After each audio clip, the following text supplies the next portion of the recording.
बिस्मिल्लाहिर्रहमानिर्रहीम। तो तमाम नाज़रीन को मेरी तरफ से खुश आमदीद। मेरा नाम ईसा करीम, मैं एज ए टूर गाइड यहाँ पे बल्तित फोर्ट पे काम करता हूँ पिछले कोई 24-25 साल से। ये जो किला बना है यहाँ पे बल्तित फोर्ट, अब देखिए ये किला बल्तित फोर्ट है, किला अल्तित फोर्ट है। यहाँ पे एक बादशाह के दो किले हैं। तो हुंज़ा जो है तकरीबन हुंज़ा की हिस्ट्री कोई 1200 साल कदीम है। तो 1200 साल पहले से 1974 तक हुंज़ा प्रिंसली स्टेट थी। यहाँ पे बादशाहत का निज़ाम था। इस तरह दरिया से अपोजिट साइड जो है नगेर वैली, वो भी एक अलहदा रियासत थी। फिर गिलगित, चित्राल, नॉर्दर्न एरियाज़ अभी जो गिलगित बल्तिस्तान कहलाता है, यहाँ पे 8 से ज़्यादा खुद मुख्तार रियासतें थी।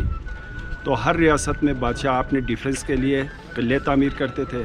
तो इस तरह हुंज़ा के हुक्मरानों ने पहला अल्तित, उसके बाद ये बल्तित फोर्ट अपने डिफेंस के लिए बनवाए थे और साथ में रेजिडेंस भी था। तो ये इस किले तक रसाई जो है अभी 1990 से लेकर 1996 तक इस किले को दोबारा रेस्टोर करके अभी इसको म्यूज़ियम की शक्ल दी गई है। लेकिन उस ज़माने में यहाँ पे आने का रास्ता, उस ज़माने में ट्रांसपोर्ट के लिए घोड़े इस्तेमाल करते थे। तो इतना बड़ा सड़क नहीं था यहाँ पे आने का, छोटी सी तंग गली होती थी। तो उसी गली से लोग गुज़र के ऊपर आते थे और उस ज़माने में ट्रांसपोर्ट के लिए हॉर्सेस इस्तेमाल करते थे। और किले के बैक साइड पे उस तरफ जो है यहाँ पे अस्तबल्स भी होते थे। अभी जो है वक्त के साथ साथ फिर अभी ज़माना मॉडर्न आया, तो यहाँ पे ट्रांसपोर्ट के लिए मोटर बाइक्स, कार वगैरह आ गया। तो वो आहिस्ता आहिस्ता वो घोड़ों का जो है सिस्टम यहाँ पे ख़त्म हो गया। उसके बाद किला जो है बल्तित फोर्ट है कोई 800 साल पुराना है। इससे पुराना किला अल्तित फोर्ट है, वो तकरीबन 1100 साल करीब है। तो एक बादशाह के दो किले हैं। 1945 तक ये किला ज़ीर इस्तेमाल में रहा है। यहाँ के रॉयल फैमिली इस किले में रहते थे। फिर उसके बाद उनको मॉडर्न ज़िंदगी पसंद आई, तो उन्होंने एक नया यूरोपियन स्टाइल का महल बनाया। तो नीचे या करीमाबाद में अभी उनके फैमिली रहते हैं, रॉयल फैमिली, तो वहाँ पे शिफ्ट हो गए। फिर 1990s तक ये फोर्ट बिल्कुल खाली पड़ा रहा। 1945 से 1990 तक ये फोर्ट खाली पड़ा रहा। तो इसकी मुमकिन देखभाल ना होने की वजह से इसके हालत रोज़ बर रोज़ बिगड़ते जा रही थी। अगर इस किले की देखभाल ना करते तो ये खंडरात में चला जाता। इसको दोबारा रेस्टोर करने के लिए हिज हाइनेस आगा खान ने महसूस किया, चूँकि ये किला रॉयल फैमिली की मलकियत थी। जब उनसे पेशकश की गई तो रॉयल फैमिली ने इस किले को बड़ी सखावत से पब्लिक के नाम पर डोनेट किया। ये पब्लिक प्रॉपर्टी बन गई। फिर Aga Khan trust for culture, Aga Khan culture services Pakistan, उन्होंने इस किले की रेस्टोरेशन करवाई। तो 1990 से 1996 तक तकरीबन 6 साल लगे इसको मुरम्मत करने पे। तो 6 साल मुरम्मत के बाद ये 29 सितंबर 1996 में इस किले की बाकायदा ओपनिंग हुई। तो former president of Pakistan Farooq लगारी साहब, हिज हाइनेस आगा खान और कोई 20-22 ममालिक के एम्बेसडर्स आए इस किले के ओपनिंग सेरेमनी में शिरकत के लिए। फिर उसके बाद यह किला विजिटर्स के लिए ओपन किया गया है, हिस्टोरिकल फोर्ट प्लस म्यूज़ियम। इस किले को ज़िंदा रखने का मकसद यह है कि हमारी जो यंग जनरेशन है उनको अपने पास्ट के बारे में पता चले। बाहर से आपकी तरह जो हमारे मेहमान आते हैं उनको ये पता चले कि 600-700 साल पहले इन पहाड़ी इलाकों में लोगों की ज़िंदगी कैसे थी, किस तरह के बर्तन यूज़ करते थे, उनका इंजीनियरिंग किस तरह था, उनका रहन सहन क्या था, ये लोगों को पता चले।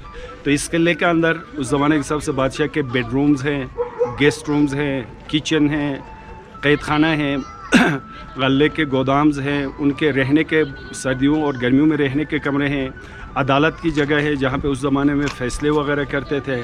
फिर ये ओपन टेरेस भी है, यहाँ पे भी उनकी गैदरिंग होती थी, शादी ब्याह में लोग यहाँ पे शामिल होते थे। तो इसी तरह का ये किला है। तो उसके बाद दूसरा किला जब आप जाएंगे तो अल्तित फोर्ट, वो भी हिस्टोरिकल फोर्ट है। इससे थोड़ा वो और कदीम तर्ज का बना हुआ है, वो थोड़ा और पुराना है, तो उसमें और ज़्यादा डिटेल आपको मिल सकता है। फिर उसके बाद जहाँ पर हमारे जो टूरिस्ट आते हैं किले देखने के लिए, तो हुंज़ा में इंटर होते ही ये किला अल्तित बल्तित देखते हैं। फिर उसके बाद यहाँ से ईगल नेस्ट तकरीबन आधा घंटे का ड्राइव है, ऊपर ईगल नेस्ट देखने जाते हैं, जहाँ से लोग सनराइज़ और सनसेट का नज़ारा करते हैं। ये रेंज जो है ये कराकुरम रेंज है। कराकुरम रेंज यहाँ पे हाईएस्ट माउंटेन राकापोशी है, डीरान पीक है, गोल्डन पीक है उल्तर माउंटेन्स है, लेडी फिंगर, तो इन सब पहाड़ों पे सनराइज़ और सनसेट देखने के लिए आजकल टूरिस्ट जो है यहाँ पे ईगल नेस्ट की तरफ रुख करते हैं और यहाँ से तकरीबन आधा घंटे का रास्ता। तो इसके साथ ये थोड़ा सा तारीख़ी पस मंज़र इस किले के बारे में, इस इलाके के बारे में। तो हुंज़ा की हिस्ट्री तकरीबन मैंने बताया कि यह 1200 साल कदीम है। तो हम लोग इन पहाड़ों में रहते हुए दुनिया के और किसी चीज़ के बारे में पता नहीं था, अपना उगाते थे, अपना खाते थे, हर चीज़ अपना था। तो जब से ये काराकोरम हाईवे बना है तो फिर लोगों का living style Aahista Aahista change हो गया, फिर हम भी मॉडर्न ज़िंदगी की तरफ राग़िब हो गए। तो अभी जो है हमारा ज़्यादातर जो इनकम है वो टूरिज़म से है। टूरिस्ट यहाँ पे आते हैं, सयाह बाहर से किले देखने के लिए, ग्लेशियर देखने के लिए, माउंटेन्स, ये खूबसूरत नज़ारा है, यहाँ पे नेचर है। और ये जितना भी प्लांटेशन आपको नज़र आ रही है, ये लोगों ने खुद मेहनत करके ये प्लांटेशन किया हुआ है। ये मतलब ये नेचर नहीं है। बाकी पहाड़ों के टॉप पे जो यहाँ पे जो ट्रीज़ है, सनोबर के दरख्त, इस तरह ये नेचुरल ग्रोथ ट्रीज़ हैं। बाकी नीचे जो ये प्लांटेशन आपको नज़र आ रहा है, ये लोगों ने खुद से बनाए। तो यहाँ पे हर मौसम का अपना टेस्ट है। मार्च के एंड, अप्रैल के फर्स्ट वीक तक यहाँ पे ये पूरा इलाका फूल से खिला रहता है, चेरी और एप्रिकॉट ब्लॉसम। ये वाइट और पिंक में आता है।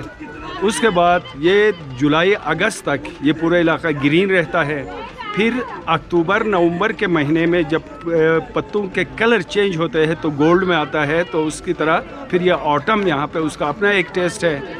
फिर दिसंबर, जनवरी, फरवरी जो है ये सर्दियों का मौसम है और यहाँ पे ज़्यादातर बर्फ़बारी होते हैं। लेकिन ये रास्ता कभी बंद नहीं होता है। अलबत्ता बाबूसर वाला टॉप, बाबूसर का वो रास्ता जो है वो विंटर्स में क्लोज़ होता है। फिर वो चिलास साइड से लोग आते हैं नीचे से, लेकिन थोड़ा लॉन्ग ड्राइव ज़रूर है, लेकिन ये इलाका कभी बंद नहीं होता है। तो आप किसी भी टाइम इस इलाके में टूर के लिए आ सकते हैं। Thank you. अस्सलाम वालेकुम।